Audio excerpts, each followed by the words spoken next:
Esta tarde quiero tratar de compartir con todos vosotros el trabajo que lleva por título, como podéis ver aquí, y lo ha dicho ella, implicaciones de la meditación en la vida diaria y sobre todo en el conocimiento de uno mismo, que en realidad serían sinónimos.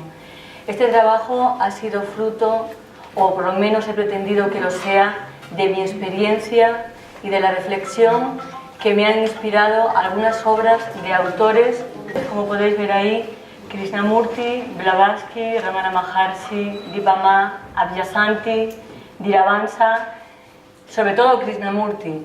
Y creo que a partir de ahora también pondré ahí la foto de Pablo.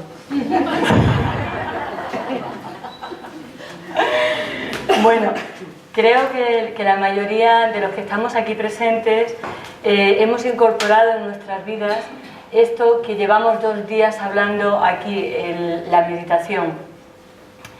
A lo mejor hay gente que lo ha hecho de manera esporádica, porque viene aquí para conocernos y es por primera vez, o porque lo ha hecho pocas veces, o porque no lo ha incorporado. Me da igual, pero de alguna manera lo que quiero decir es que creo que todos, de alguna manera, hemos tenido una experiencia cercana a lo que es la meditación.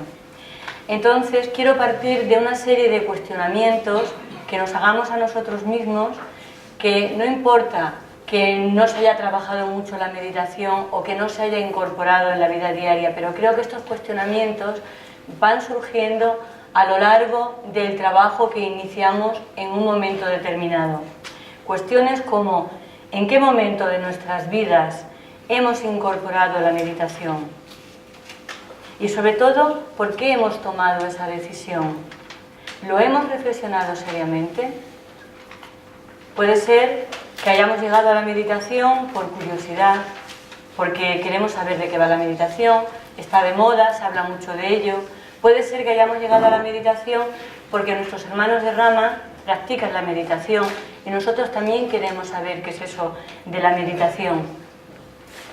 Entonces, quiero que nos hagamos, o me gustaría que nos pudiéramos hacer ese planteamiento para poder desarrollar el tema que nos ocupa esta tarde.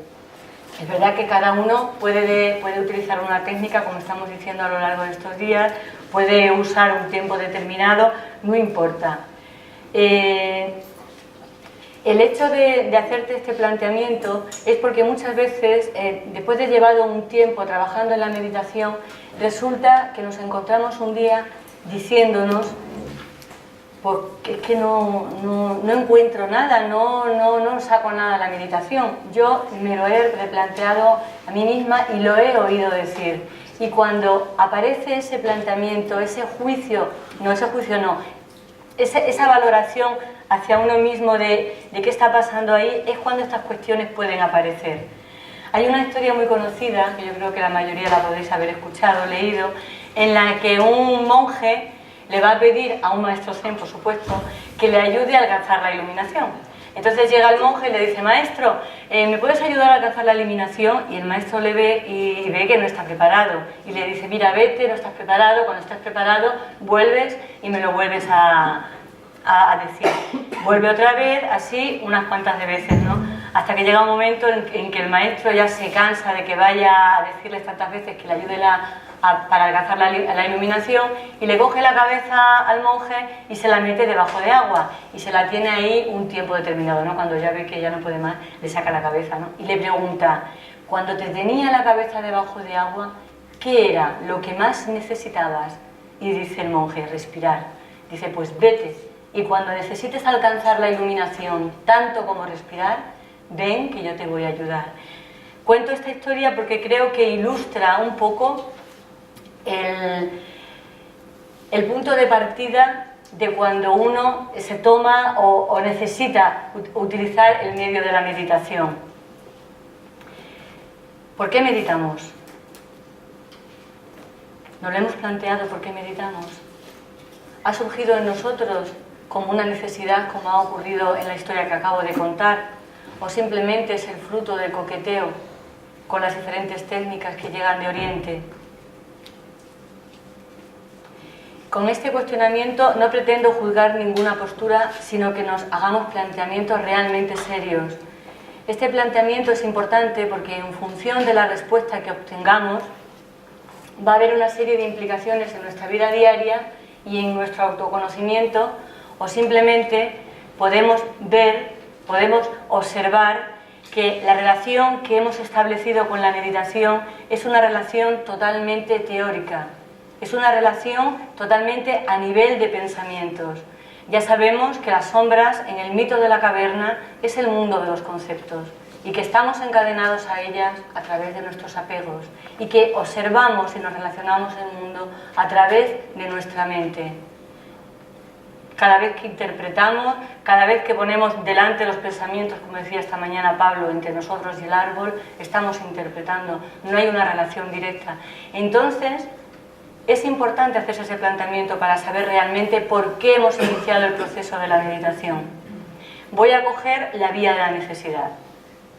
Y si ha surgido en nosotros la meditación como una necesidad, es que ha llegado el momento en nuestras vidas en que necesitamos dar pasos hacia adelante, o mejor dicho, pasos a niveles más profundos, hacia el autoconocimiento. Y como diría Krishnamurti, tenemos que empezar por poner orden en nuestra casa. ¿Y por dónde empezamos a poner orden en nuestra casa?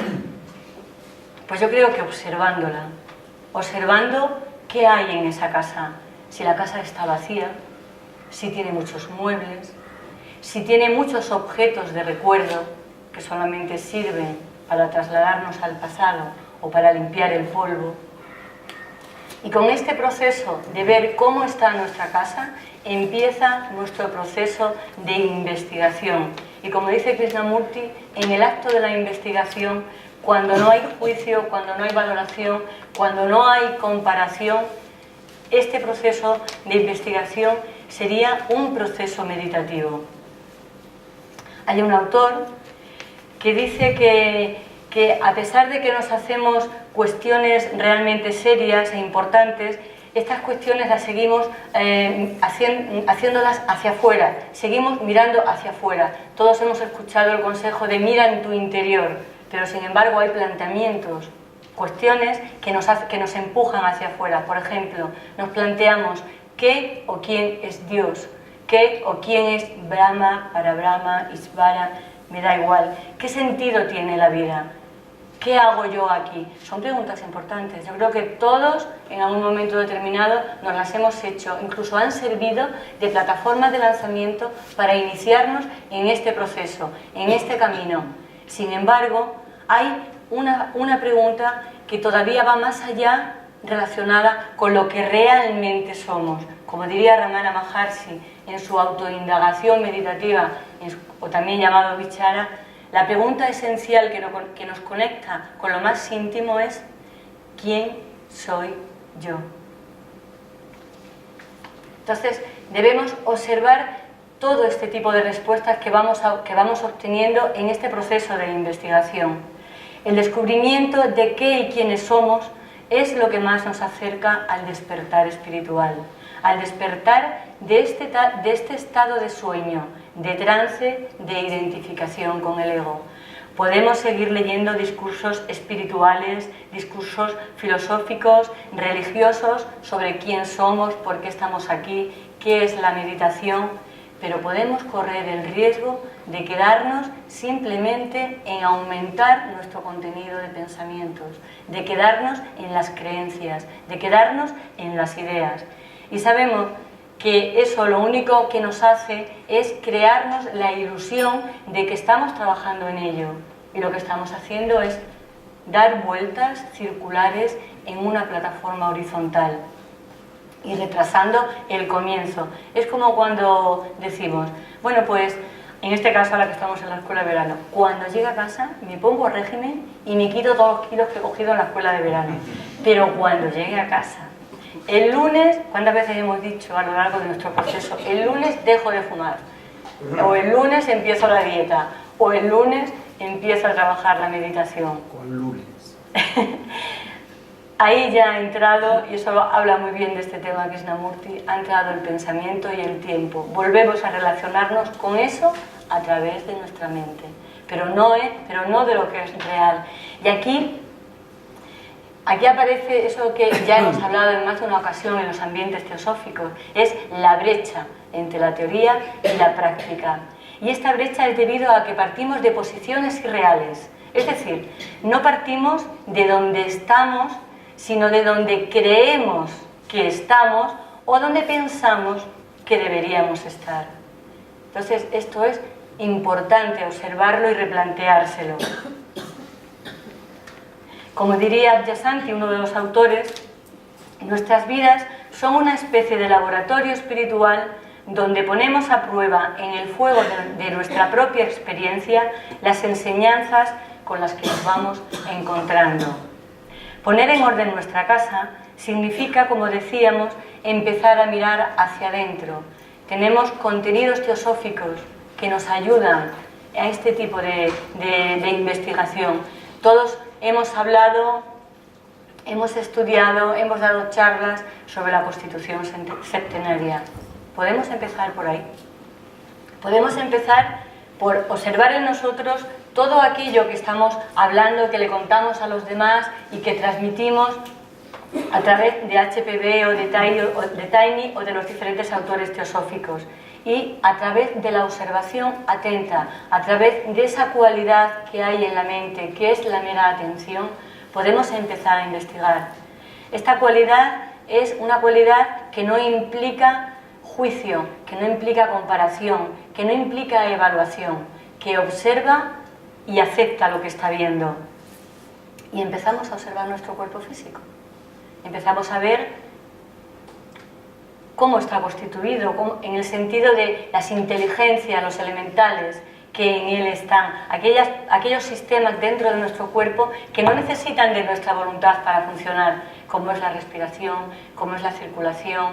Escuchamos los mensajes que nos está transmitiendo. Ahora que se oye mucho hablar en estos días, y qué bien que es así, de que los mensajes de nuestro cuerpo, que son las enfermedades en muchos de los casos, están relacionados con aspectos emocionales que nosotros tenemos que curar.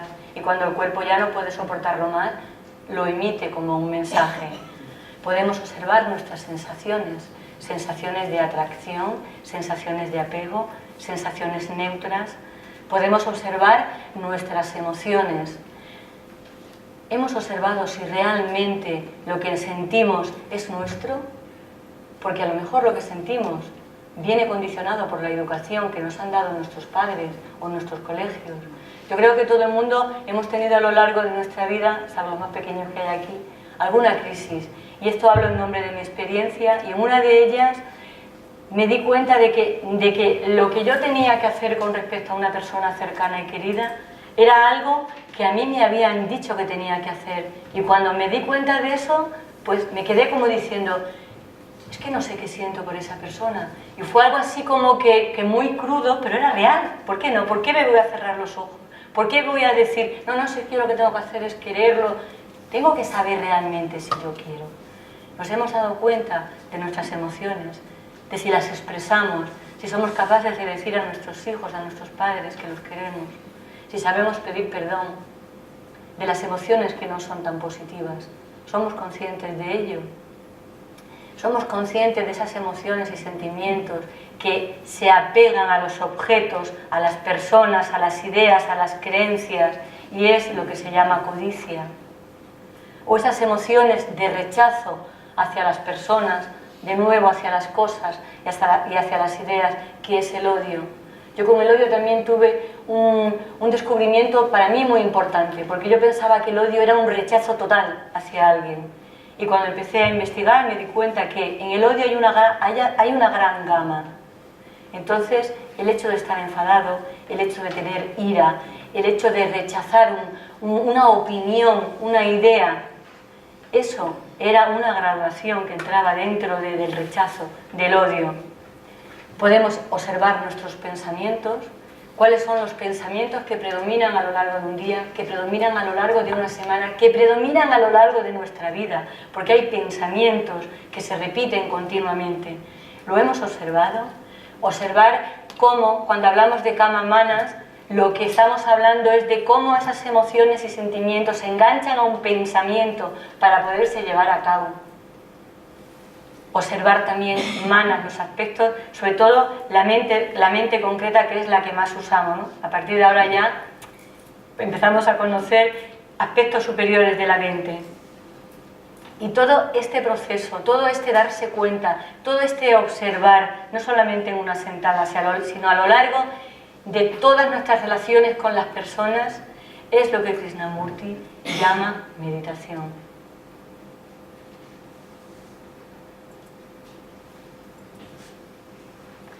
La meditación significa ser consciente, darse cuenta de lo que uno está haciendo, de lo que está pensando, de lo que está sintiendo, darse cuenta sin opción alguna, observar y aprender.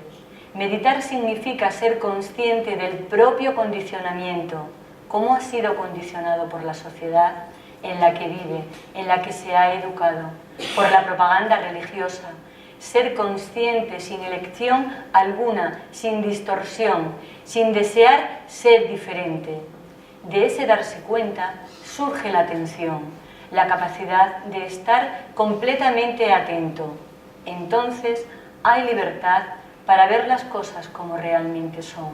Sin distorsión, la mente se vuelve lúcida, clara y sensible. Hay otro autor que también nos habla de la meditación y dice: no se trata de sentarse a meditar para reprimir o olvidar nuestros problemas, sino para relacionarnos con nuestra verdadera naturaleza. Es decir, despertar, y eso a veces pasa por sacar fuera todo lo reprimido y verlo y experimentarlo y reconocerlo, y luego desaparecerá. O sea que meditar no es sentarse a olvidar y a encontrarme muy a gustito olvidándome mis problemas, ¿no? Esto en un principio no es fácil, por lo menos para mí ni lo ha sido ni lo sigue siendo, pero ¿quién dijo que iba a ser fácil?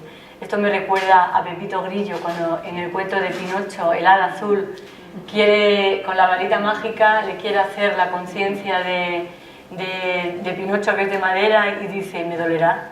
Sí, claro que dolerá. Pero es verdad que en algún momento, en alguna ocasión, cuando consigamos algún punto como este, aparece una cualidad diferente, que luego hablaré de ella. La meditación llega a ser necesaria porque llega un momento en que el sufrimiento que te produce el producto de tu mente es insoportable. O mejor dicho, ya no quieres seguir siendo víctima de tus pensamientos. Ya no quieres ser pensado, sino que quieres ser tú la que de alguna manera puedas ordenar o puedas decidir tus pensamientos. Ya no quieres seguir siendo víctima de lo que los condicionamientos te van generando a lo largo de tu vida. Ya no quieres subirte en el péndulo de las emociones y ir para allá y luego para acá y vuelta para acá, que es lo que nos suele ocurrir. Y no queremos seguir reaccionando como lo estamos haciendo. Empezamos a ver las cosas de diferente manera y queremos romper esa barrera que nos separa con la realidad. Y es cuando aparece, es en este momento cuando uno empieza a investigar, cuando uno empieza a buscar diferentes técnicas, a ir a retiros, hasta que poco a poco va encontrando aquello que va necesitando. Descubres que en tu vida hay como dos vidas distintas, una la vida ordinaria y otra la vida espiritual. Cuando yo medito por la mañana 20 minutos o 30 minutos es mi vida espiritual y el resto del día es mi vida ordinaria. Y llega un momento en que dices: yo creo que por ahí no van las cosas. Y lo que es muy importante, que en todo este proceso podamos llegar a ser honestos y sinceros con nosotros mismos. Esa es una, para mí, de las claves de este proceso. Y es verdad que en un principio podemos descubrir cosas que no nos gustan, que tapamos para que los demás no las vean, no nos descubran. Pero también es verdad que vamos a descubrir cosas que hemos ido reprimiendo porque en el ambiente en el que hemos crecido no nos han permitido manifestarlas. Y en algún momento, cuando hemos intentado hacerlo, se han reído de nosotros. Y cuando empiezas en este trabajo dices: fíjate, si también está aquí la sensibilidad, el amor por esto, el amor por otro, ¿dónde estaba? Que yo no lo había visto.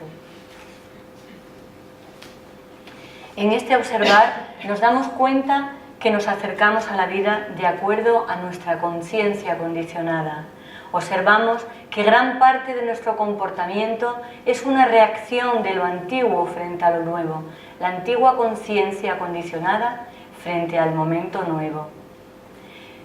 Podemos observar, incluso en estos momentos que estamos aquí, cuando venimos a las ponencias, ¿no?, observar cuál es nuestra atención de escucha. Nos sentamos, venimos con nuestros conocimientos, nuestros contenidos con relación a la meditación, y el ponente que tenga que hablar empieza a hablar. Y observemos qué ocurre en nuestra mente.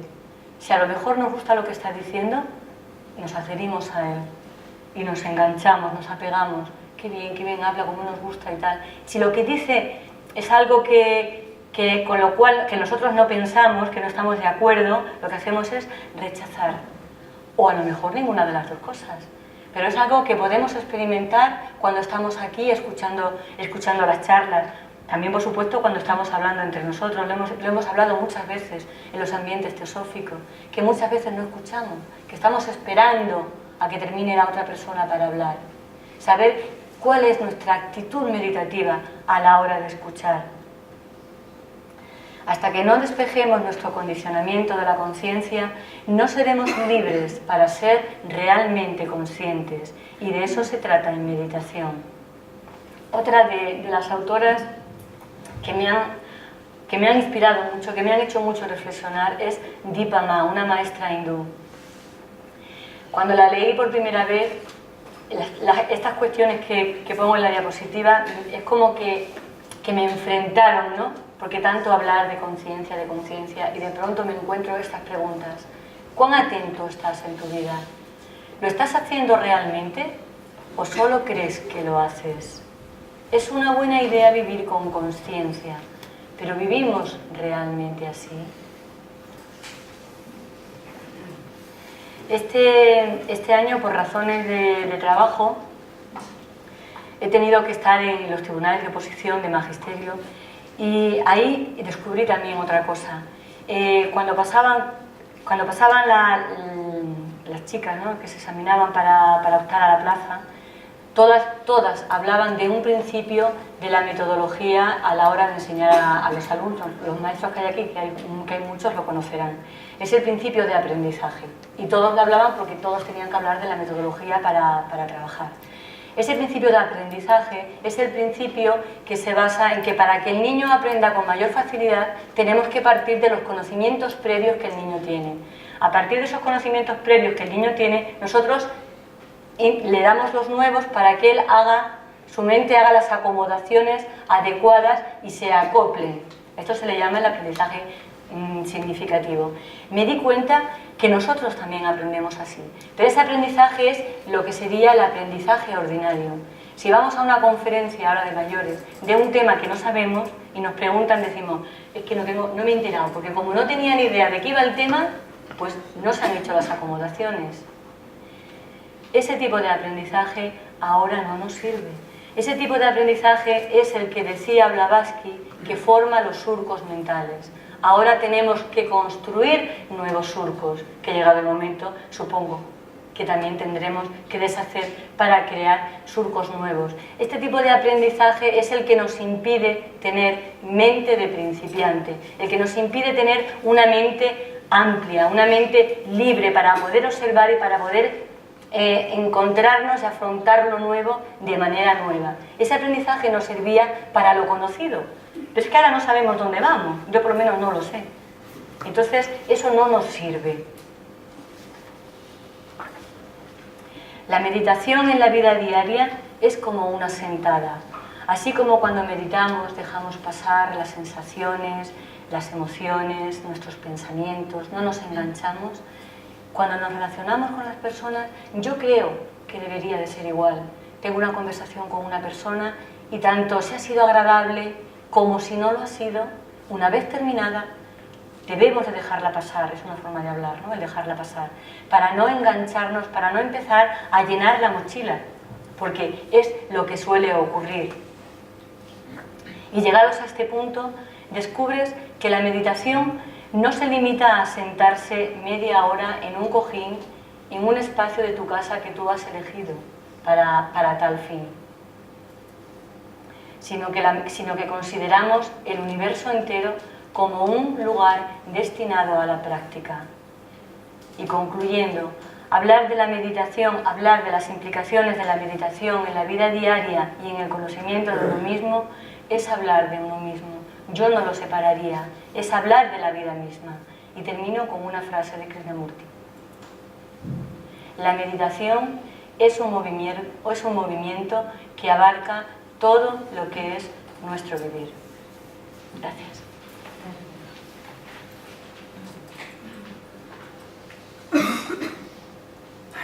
Pero de alguna manera lo que quiero decir es que creo que todos, de alguna manera, hemos tenido una experiencia cercana a lo que es la meditación. Entonces, quiero partir de una serie de cuestionamientos que nos hagamos a nosotros mismos, que no importa que no se haya trabajado mucho la meditación o que no se haya incorporado en la vida diaria, pero creo que estos cuestionamientos van surgiendo a lo largo del trabajo que iniciamos en un momento determinado. Cuestiones como, ¿en qué momento de nuestras vidas hemos incorporado la meditación? Y sobre todo, ¿por qué hemos tomado esa decisión? ¿Lo hemos reflexionado seriamente? El hecho de hacerte este planteamiento es porque muchas veces, después de llevado un tiempo trabajando en la meditación, resulta que nos encontramos un día diciéndonos, porque es que no encuentro nada, no saco nada de la meditación. Yo me lo he replanteado a mí misma y lo he oído decir. Y cuando aparece ese planteamiento, esa valoración hacia uno mismo de qué está pasando ahí, es cuando estas cuestiones pueden aparecer. Hay una historia muy conocida, que yo creo que la mayoría la podéis haber escuchado, leído, en la que un monje le va a pedir a un maestro zen, por supuesto, que le ayude. Podéis ver ahí Krishnamurti, Blavatsky, Ramana Maharshi, Dipama, Abhyasanti, Dhiravansa, sobre todo Krishnamurti. Y creo que a partir de ahora también pondré ahí la foto de Pablo.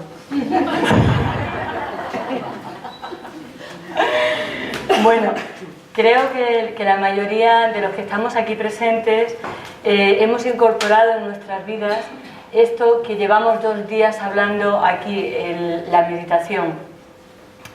A lo mejor hay gente que lo ha hecho de manera esporádica, porque viene aquí para conocernos y es por primera vez, o porque lo ha hecho pocas veces, o porque no lo ha incorporado. Me da igual.